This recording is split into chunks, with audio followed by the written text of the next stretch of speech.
ahli, Wahyu 13 ini merupakan pusat dari keseluruhan Alkitab. Kenapa jadi pusat keseluruhan Alkitab? Sebenarnya ini juga masih sebuah pertanyaan ya, keseluruhan Alkitab loh, bukan hanya kitab Wahyu doang. Kenapa bab ini begitu penting? Kita akan melihatnya sekarang. Oke. Dalam Wahyu 13, kalau kita membaca, di sana disajikan ada naga, binatang, dan nabi palsu. Mungkin kita kalau dengar tiga makhluk ini, kita bakal bertanya-tanya, sebenarnya mereka ini apa sih? Sebenarnya mereka ini siapa sih? Tapi kalau misalnya kita sering baca Alkitab dan kita melihat di Wahyu 12 dan di Wahyu 13, kita akan dengan sangat mudah mengidentifikasi apa itu sebenarnya tiga makhluk ini. Kita akan melihat di pasal 12 yang berbicara tentang naga, sedangkan di pasal 13 berbicara tentang binatang yang muncul dari laut dan dari bumi. Nah, ketiga kekuatan ini merupakan sebuah trinitas palsu yang dikenal sebagai naga, binatang, dan nabi palsu. Nah, kemarin juga kita sudah mengidentifikasi naga yang terdapat di dalam Wahyu 12 yang dibawakan oleh Kak Lauren. Nah, pada hari ini kita akan melihat sebenarnya apa sih yang dilambangkan oleh dua binatang yang muncul di Wahyu 13 ini.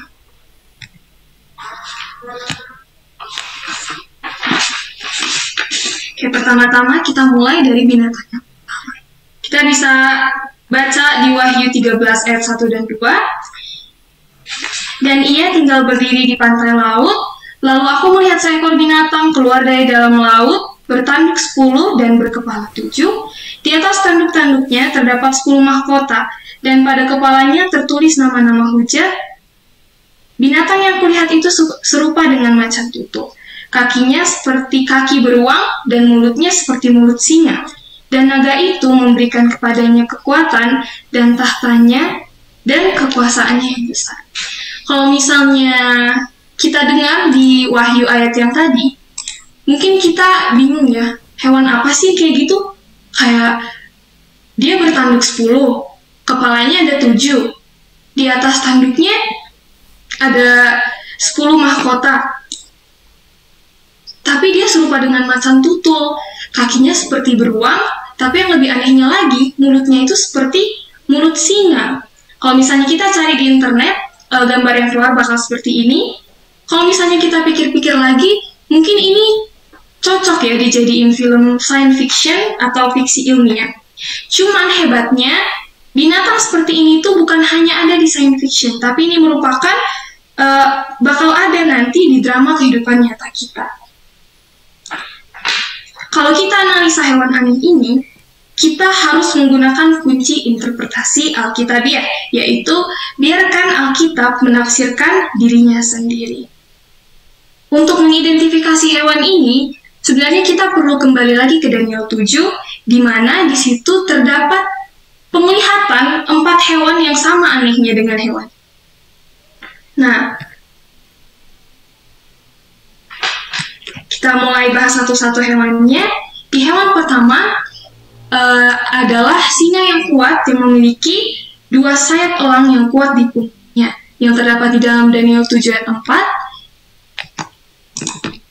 Hewan yang kedua adalah beruang yang salah satu sisinya lebih tinggi daripada sisi yang lainnya dan memiliki 3 rusuk di mulutnya. Hewan yang ketiga itu merupakan macan tutul aneh yang memiliki 4 kepala dan 4 sayap.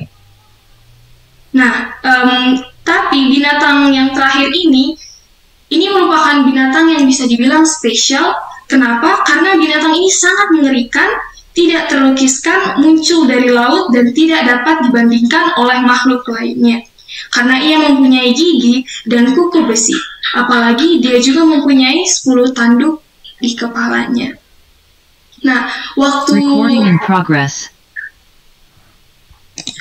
Nabi melihat penglihatan ini, dia sama bingungnya sama kita. Kita juga pas waktu baca ini bingung kan, kayak apa sih artinya binatang-binatang ini, kayak gak jelas, udah mukanya beda, badannya beda. Cuman bedanya di waktu Nabi mendapatkan penglihatan ini, Tuhan langsung menjelaskan kepadanya apa arti hewan misterius tersebut. Mari kita lihat di Daniel 7 ayat 17 mengatakan, binatang-binatang besar yang 4 ekor itu ialah 4 raja yang akan muncul dari dalam bumi. Sedangkan di Daniel 7 ayat 23 berkata, binatang yang keempat itu ialah kerajaan keempat yang akan ada di bumi. Sebenarnya apa yang dilambangkan oleh binatang di dalam nubuatan? Jawabannya itu simple ya, bisa dibilang itu semua hanya tentang politik. Jadi ketika Daniel dan Wahyu memberitahu kita tentang binatang, mereka itu mengacu atau mereka itu mengasih tahu kita tentang bagaimana kekuatan politik.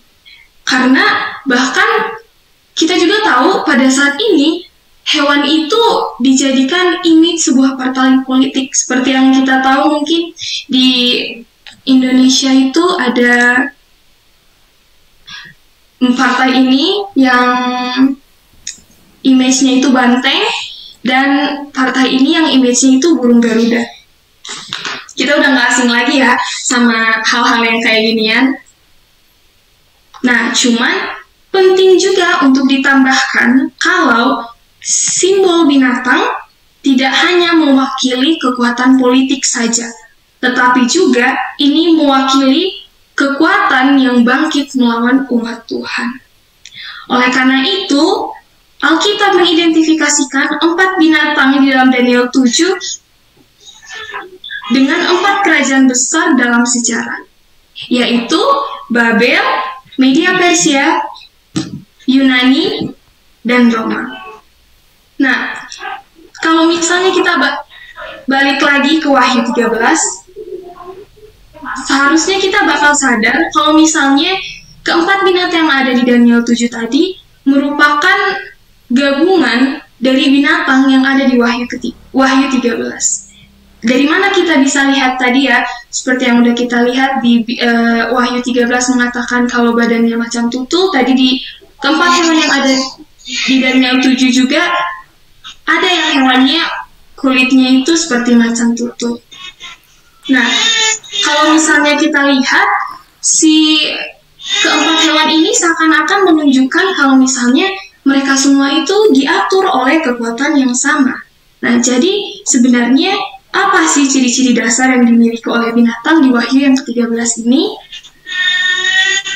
Yang pertama, itu adalah kekuatan penghujatan.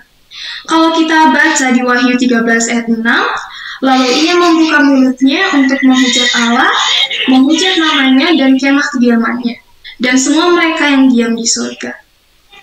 Nah, yang pertama ini kita udah tahu ciri-ciri pastinya. Binatang itu menghujat Allah, menghujat kediamannya, dan semua yang diam di dalam surga. Alkitab juga memberikan 2 tindakan di mana ini merupakan sebuah penghujatan yang ada di dalam Lukas 5 ayat 21, mengklaim kuasa untuk mengampuni dosa dan mengambil tempat Allah dan dia yang terdapat di Yohanes 10 ayat 33.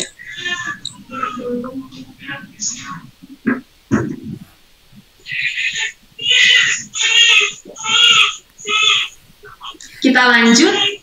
Yang kedua adalah menuntut ibadah. Wahyu 13 ayat 8 mengatakan, dan semua orang yang diam di atas bumi akan menyembahnya, yaitu setiap orang yang namanya tidak tertulis sejak dunia dijadikan di dalam kitab kehidupan dari anak domba yang telah disembelih. Di sini kita tahu kalau ciri-ciri binatang yang ada di Wahyu 13 ini, dia memaksakan semua makhluk untuk menyembahnya. Baiklah, kita masuk yang ketiga, menganiaya umat Tuhan. Di dalam Wahyu 13 ayat 7, dan ia diperkenankan untuk berperang melawan orang-orang kudus dan untuk mengalahkan mereka. Kepadanya diberikan kuasa atas setiap suku dan umat dan bahasa dan bangsa. Yang keempat, ini lumayan panjang, membuat tiruan Kristus. Kalau kita mengamati dengan cermat, binatang ini sebenarnya merujuk kepada ungkapan anti-Kristus, yaitu kekuatan manusia, setan yang menyamar sebagai Kristus. Sekarang kita lihat apa saja yang mendukung kalau misalnya binatang itu adalah antikristus. Kalau Kristus mempunyai 7 tanduk, binatang tersebut mempunyai 10 tanduk. Kalau misalnya Kristus mempunyai 1 ikat kepala, binatang itu mempunyai 10 ikat kepala. Kalau misalnya Kristus ia disembelih, binatang mendapatkan luka yang sangat mematikan. Kalau misalnya Kristus dibangkitkan lagi, kalau binatang lukanya sembuh. Kalau misalnya Kristus ia menerima otoritas dari Bapa, kalau binatang ia menerima otoritas dari naga. Kalau Kristus ia duduk di atas tahtanya, binatang dia duduk di atas tahta naga. Kalau Kristus dia disembah oleh alam semesta, kalau binatang dia disembah oleh bumi. Singkatnya, binatang yang muncul dari laut ini di dalam Wahyu 13 merupakan tiruan Kristus. Ia meniru keberadaan hasrat Kristus dan dia menampilkan dirinya dengan otoritas Kristus. Ia juga merebut otoritas dan kuasa-kuasanya di bumi. Ia bilang ia mengampuni dosa dan ia juga menuntut penyembahan. Nah, kita masuk ke binatang yang kedua.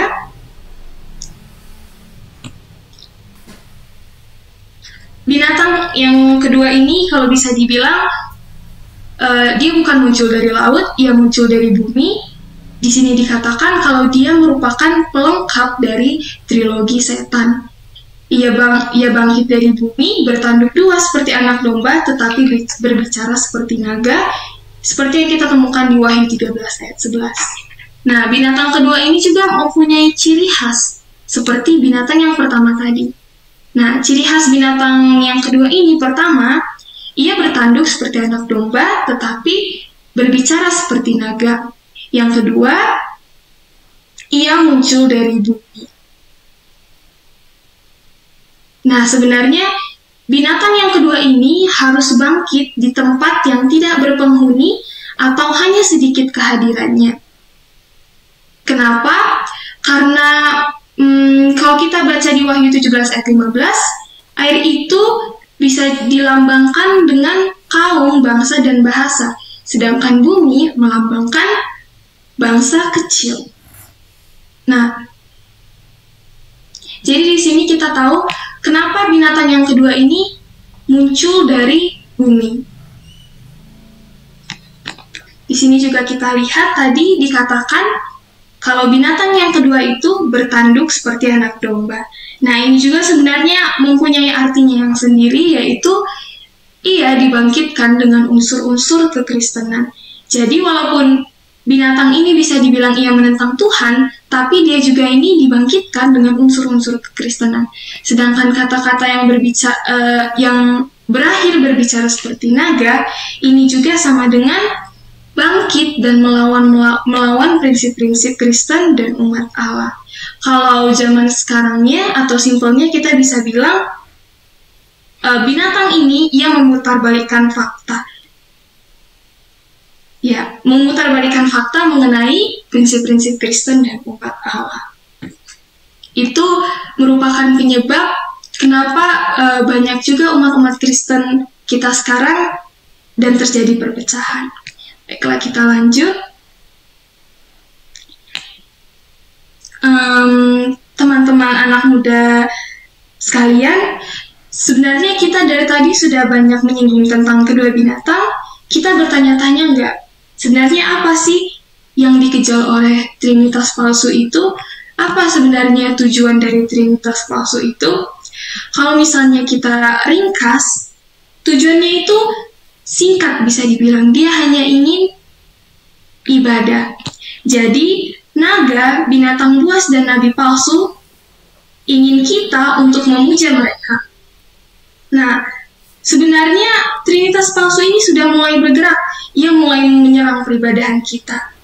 Mulai dari 10 hukum, terutama 4 hukum pertama yang berbicara tentang kasih kita kepada Allah. Jadi di sini kita juga tahu mengenai hukum Allah yang paling utama yang terdapat di dalam Matius 22 ayat 36 sampai 40, di mana dikatakan, "Kasihilah Tuhan Allahmu dan kasihilah sesamamu." Nah, kalau misalnya kita lihat lagi di Keluaran 20, kita akan melihat ada 4 perintah yang berbicara tentang kasih kita kepada Allah, dan sisanya atau 6 perintah yang mengajarkan, yang mengatur bagaimana kasih kita terhadap sesama. Sehingga dikatakan jika kita mengasihi Tuhan, kita tidak akan memiliki Allah lain. Jika kita mengasihi Tuhan, kita tidak akan membuat patung untuk sujud dalam penyembahan. Kita tidak akan menyebut nama Tuhan dengan sembarangan, dan kita juga akan merayakan hari ke-7 sebagai hari Sabat. Sedangkan jika kita mengasihi sesama manusia, kita akan menghormati orang tua kita tidak akan membunuh, tidak akan berzina, tidak akan mencuri, tidak akan mengungkapkan saksi dusta, dan tidak akan mengingini. Teman-teman sekalian, perintah-perintah adalah kunci kesetiaan dalam pertempuran terakhir. Dan oleh karena itu, Trinitas palsu bisa langsung menyerang 4 perintah pertama secara langsung, yang berbicara mengenai kasih yang harus kita miliki untuk Tuhan. Naga, binatang, dan nabi palsu semuanya akan bekerja hingga cinta kita kepada Tuhan semakin lama semakin berkurang dan bahkan hilang. Trinitas palsu ini akan mencari penyembahan dengan cara apapun. Dia akan menghapus dari pikiran anak-anak, orang muda, dan orang dewasa 4 perintah pertama yang berbicara kepada kita tentang cinta dan penyembahan kepada Tuhan yang benar. Teman-teman anak muda sekalian, mencintai dan menyembah Tuhan adalah hal yang terpenting dalam hidup. Percaya bahwa cinta kita kepada Tuhan akan diuji saat ini. Anda harus siap karena pada titik tertentu kita harus menghadapi pencobaan yang sama seperti yang dihadapi oleh ketiga pemuda di Ibrani, yaitu Sadrak, Mesak, dan Abednego. Kita harus memilih antara menyembah Trinitas yang sebenarnya, yaitu Allah, Bapa, Anak, dan Roh Kudus, atau Trinitas palsu, yaitu naga, binatang, dan nabi palsu. Oleh karena itu, pertanyaan terpenting yang pernah diajukan adalah pertanyaan yang pernah ditanyakan Yesus kepada Petrus. Apakah kamu mengasihi aku? Seperti yang ada di dalam Yohanes 21 ayat 15. Apakah kita benar-benar mencintai Tuhan? Teman-teman, saya mengundang kita semua untuk mencintai Dia hari ini dengan sepenuh hati, dengan segenap pikiran Anda. Sekian yang bisa saya sampaikan. Terima kasih dan Tuhan memberkati.